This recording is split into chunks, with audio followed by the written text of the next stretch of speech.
Vote চুরি করে জনগণকে বাইরে রেখে সরকারি কর্মকর্তাদের সুবিধা দিয়ে লুটপাট দুর্নীতির সুযোগ দিয়ে ভোট চুরি করে ক্ষমতা দখল করতে হবে। বাংলাদেশের মানুষের সকল অধিকার কেড়ে নিতে হবে, বাক স্বাধীনতা কেড়ে নিতে হবে, গণতন্ত্রে সমস্ত গণতান্ত্রিক কর্মকাণ্ড কেড়ে নিতে হবে, জীবনের নিরাপত্তা কেড়ে নিতে হবে, দেশ বিক্রি করে দিতে হবে, দেশ বিক্রি করে দিতে হবে। তাহলে দেশনেত্রী বেগম খালেদা জিয়াকে বাইরে রেখে এটা কি সম্ভব হবে? তাকে তো জেলে দিতে হবে, অন্যায়ভাবে জেলে দিতে হবে। আজকে তারা বিচারে একটা মানুষ একটি দেশের নাগরিক, তার যে বিচারের অধিকার সবকিছু একটা একটা করে লঙ্ঘন করছে। আমি যদি বলি আপনাদের একটা উদাহরণ হিসাবে, জাতিসংঘের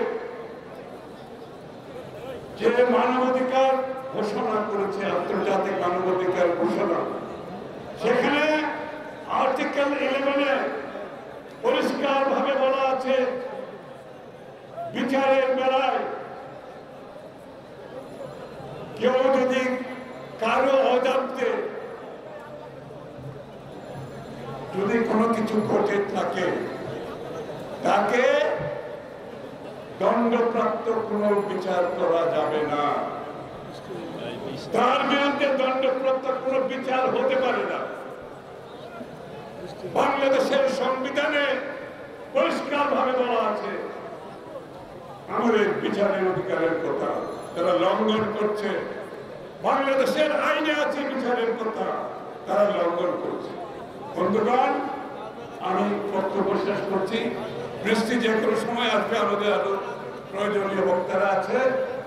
আমি ঘুরে ফিরে যে বেগম জিয়াকে অন্যায়ভাবে ওনার কোন এই মামলার সাথে এই টাকার সাথে ওনার কোন সম্পর্ক নেই, ওনার অজান্তে এই কাজটি হয়েছে এবং তাকে শুধুমাত্র ভিতরে রাখার উদ্দেশ্য হচ্ছে যে আজকে জোর করে তাদেরকে ক্ষমতা করতে হবে।